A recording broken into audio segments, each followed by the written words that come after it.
तो बड़ी खबर हम आपको बता दें, जिस तरह से मतगणना जारी है और अब लगभग स्थिति स्पष्ट होती हुई नजर आ रही है। हरियाणा और महाराष्ट्र में विधानसभा चुनावों के परिणाम लगभग अब सामने आते जा रहे हैं। और अगर हरियाणा की बात करें तो यहाँ पर बदलाव की बयार है। बीजेपी 37 सीटों के साथ में आगे चल रही, तो कांग्रेस भी कड़ी टक्कर दे रही 35 सीटों के साथ। जेजेपी 10 सीटों के साथ में यहाँ पर बढ़त बनाए हुए है, यानी कि जेजेपी यहाँ पर किंग मेकर की स्थिति में बनी हुई है। जी बिल्कुल, इस वक्त की बड़ी खबर हरियाणा की सियासत से जुड़ी है। जेजेपी कल सुबह 11 बजे अपने विधायक दलों की बैठक करेगी। 10 सीटों पर जेजेपी बढ़त बनाए हुए है। 2 बजे ये बैठक होगी। किस तरीके का एजेंडा सामने आएगा, लेकिन हरियाणा के जो चुनावी नतीजे हैं, जो रुझान हैं, वो वाकई सियासत के लिहाज से चौंकाने वाले हैं। कांग्रेस पार्टी के मीडिया का सबसे बड़ा चेहरा रणदीप सुरजेवाला कैथल की अपनी परंपरागत सीट से चुनाव हार चुके हैं। हालांकि हार और जीत का अंतर बहुत ज्यादा नहीं रहा है, 500 के लगभग वोटों का अंतर है जिससे रणदीप सुरजेवाला हारे हैं। लेकिन इससे पहले भी उपचुनाव में रणदीप सुरजेवाला को अंदरूनी गुट के चलते हार मिली थी। क्या कुछ हरियाणा के नतीजों और घटनाक्रमों का मतलब है, ये समझने के लिए सीधे न्यूज रूम चलते हैं। हमारे वरिष्ठ सहयोगी धीरेन्द्र पुंडीर हमारे साथ जुड़ चुके हैं। धीरेन्द्र जी, आपने हरियाणा की चुनावी राजनीति को बहुत लंबे समय से करीब से कवर किया है। जिस तरीके के घटनाक्रम अब सामने आ रहे हैं, इसका क्या कुछ मतलब नजर आता है और जेजेपी की क्या कुछ भूमिका? देखिए अनुराग, अगर हम इसको देखें तो आया राम गया राम की राजनीति को आपको याद करना होगा। वहीं से हरियाणा से ये शब्द चला था जिसको आया राम गया राम की राजनीति, यानी वो विधायक जो इधर आया तो आया राम नाम के विधायक को कहा गया, वो इधर आया तो आया राम, उधर गया तो गया राम। वो विधानसभा के अंदर इस देश ने देखा था। लगता है कि ये राजनीति उसी तरफ चल रही है इस समय। अगर हम देखें, सबसे बड़ी जो पार्टी है अभी इस समय जो रुझानों के हिसाब से दिखती है वो बीजेपी है। लेकिन बीजेपी हारने के लिए अगर आप देखेंगे तो मुश्किल से 10 से 11 सीट हारती है, लेकिन परसेप्शन पे वो लगभग पूरी सरकार हार गई। और उसके बदले में जेजेपी के पास वो चाबी है जिससे वो सत्ता का ताला खोल सकते हैं। और इस समय वो बीजेपी, आपने देखा जिस तरह से भूपेंद्र सिंह हुड्डा ने साफ तौर पे कहा कि मैं सबको समायोजित करने की कोशिश करेंगे। वो उस तरह का इशारा था कि किस तरह पार्टियां किस तरह इकट्ठे हों। तो यहाँ की राजनीति अब उस तरफ चली गई जहां पूरी तरह से आप क्लैरिटी के साथ नहीं है कौन सी पार्टी जब फाइनल होगा सबसे बड़ी पार्टी होगी। धीरेन्द्र जी, क्या कुछ मुफीद बैठता है दुष्यंत चौटाला के लिए, बीजेपी के साथ खड़ा होना या कांग्रेस के साथ खड़ा होना?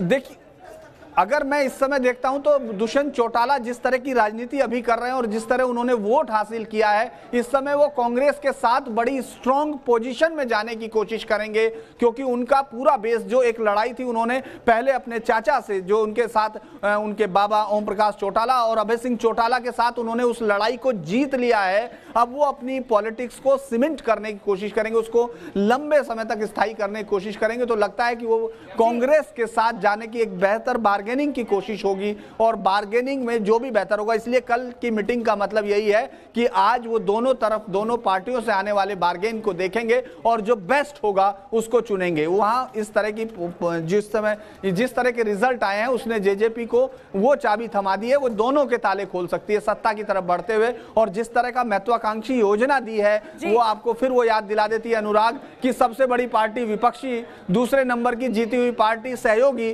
और तीसरे नंबर की हासिल सीट वाला सत्ता में हो सकता है। ये आपको यहाँ दिख सकता है। बिल्कुल, अब वाकई में देखने वाली बात होगी कि आखिर जेजेपी किस दिशा की तरफ आगे जाती है, क्योंकि जिस तरह से ऑफर भी किया गया है कांग्रेस की तरफ से उन्हें डेप्यूटी सीएम पद का, अब देखने वाली बात है कि यहाँ पर किस तरह की एक तरह से सिचुएशन बनती है। लेकिन नैना, महाराष्ट्र में किस तरीके के राजनीतिक समीकरण है और जो नतीजे इस वक्त हम न्यूज नेशन में दिखा रहे हैं उनका क्या कुछ मतलब है, ये हम जो हमारे साथ मेहमान जुड़ रहे हैं महाराष्ट्र की सियासत से जुड़े उनसे भी समझने की। बिल्कुल, हमारे साथ में अनुराग शिवसेना से वरुण सरदेसाई हमारे साथ में जुड़े हैं, तो एनसीपी की ओर से अरविंद तिवारी हमारे साथ में है। यहाँ पर भी यही तस्वीर अब नजर आएगी। वरुण जी, सबसे पहले आपका रुख करना चाहेंगे, जिस तरह से बात ये आ रही है कि एक अच्छी पोजीशन के साथ में शिवसेना यहाँ पर नजर आती है, अब आगे क्या रुख होगा, क्योंकि लगातार आपकी तरफ से सीएम पद की मांग की जा रही है।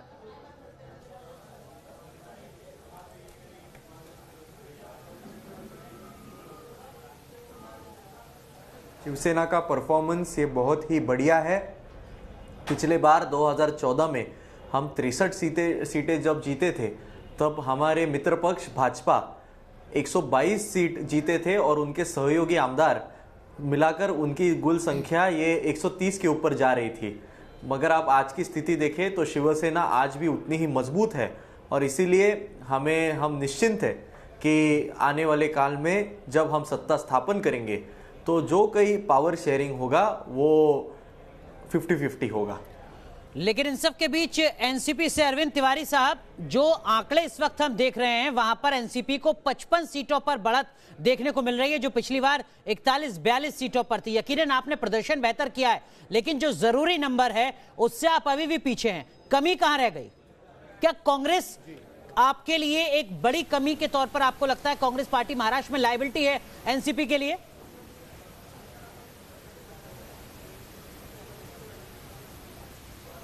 जी नहीं, ऐसा हम नहीं कहेंगे।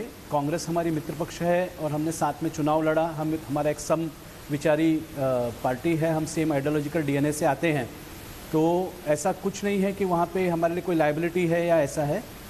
राजनीति में जीत हार लगी रहती है और कोई वनडे गेम नहीं होता है, ये लॉन्ग टर्म राजनीति होती है। सर लेकिन ये दूसरी बार हार है लेकिन इस अरविंद समय तिवारी साहब, ये एक के बाद एक दूसरी हार है विधानसभा चुनाव की, जो भारतीय जनता पार्टी के लिए एक बड़ी उपलब्धि है। ऐसा पहली बार होगा महाराष्ट्र की सियासत में कि बीजेपी का कोई नेता दूसरी बार लगातार मुख्यमंत्री बनने जा रहा है।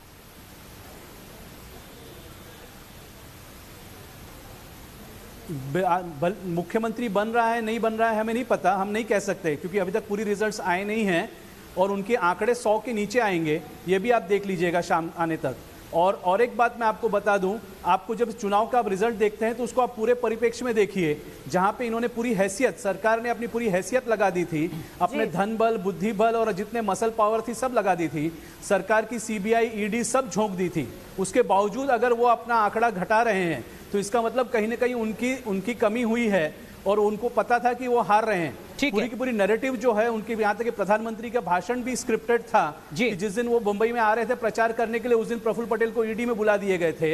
यानी इस तरह का पूरी ताकत झोंकने के बाद अगर उनके आंकड़े गिर रहे हैं, हमारे 25 अपने पुराने सवाल पर आऊंगा, कांग्रेस पार्टी के आपके लिए लायबिलिटी है के बावजूद अगर गिर रहे हैं, महाराष्ट्र में प्रधानमंत्री नरेंद्र मोदी ने 7 रैलियां की हैं, महाराष्ट्र में अमित शाह ने 20 रैलियां की हैं, 27 रैली बीजेपी के ये 2 बड़े नेता करते हैं, जबकि राहुल गांधी करते हैं केवल 5।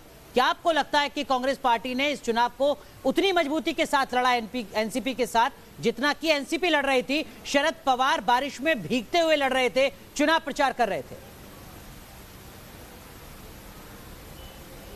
जी नहीं, कांग्रेस का अंदरूनी विषय है, कांग्रेस ने इस पर आत्ममंथन करना चाहिए।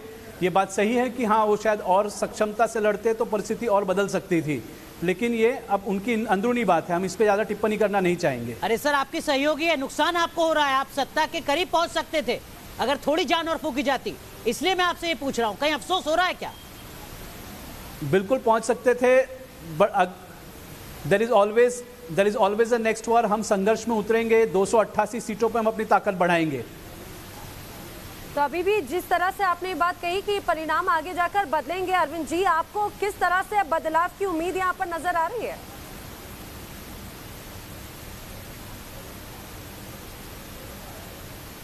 अभी फाइनल फिगर्स आने दीजिए। क्या है कि अभी भी फाइनल फिगर्स आए नहीं हैं, तो आंकड़ों में चेंजेस का हम एक्सपेक्टेशन रख रहे हैं अभी भी हम। 56 से ये आंकड़ा कितना और आगे ज्यादा और कितना बढ़ सकता है फिगर? अभी तक रिजल्ट्स नहीं आए हैं ना पूरी तरह से, रिजल्ट्स कितने आए हैं? ठीक है, आप करें कि ये अभी भी ट्रेंड्स हैं, इसके रिजल्ट्स अभी पूरे नहीं आए हैं। रिजल्ट्स देखिए, कांटे की लड़ाई हुई है। ठीक है, देखिए एक बात मेरी कंप्लीट, कांटे की लड़ाई हुई है, आखिरी राउंड पर ही निर्णय आएगा। वरुण सरदेसाई, कांटे की लड़ाई हुई है, आखिरी राउंड में ही रिजल्ट आएगा। कह रहे हैं कि लड़ाई कांटे की है, लेकिन एक चीज मैं आपसे समझना चाहूंगा, शिवसेना ने अपने 50 साल की जो परंपरा थी उसको तोड़ा, एक नया कीर्तिमान बनाया। आदित्य ठाकरे चुनावी मैदान में उतरे, आपने रोड शो किया, अपनी ताकत दिखाई, लेकिन अभी तक जो आप टैली में नतीजा देख रहे हैं वो बहुत ज्यादा परिलक्षित नहीं हो रहा है। 59 सीटों पर शिवसेना आगे है, जबकि 60 से ज्यादा सीटें आपको 2014 में मिली थी, जबकि आदित्य ठाकरे या कोई भी ठाकरे परिवार का नेता चुनावी मैदान में नहीं था। क्या ये प्रयोग सफल हो पाया? जी, ये प्रयोग हमारा 100% नहीं 200% सफल हो चुका है। आज अगर आप देख रहे हो तो जो सीटों पर हमें लीड्स दिख रहे हैं वो ज़्यादा से ज़्यादा अर्बन सीट है और यहाँ का यूथ पॉपुलेशन ये सबसे ज़्यादा है।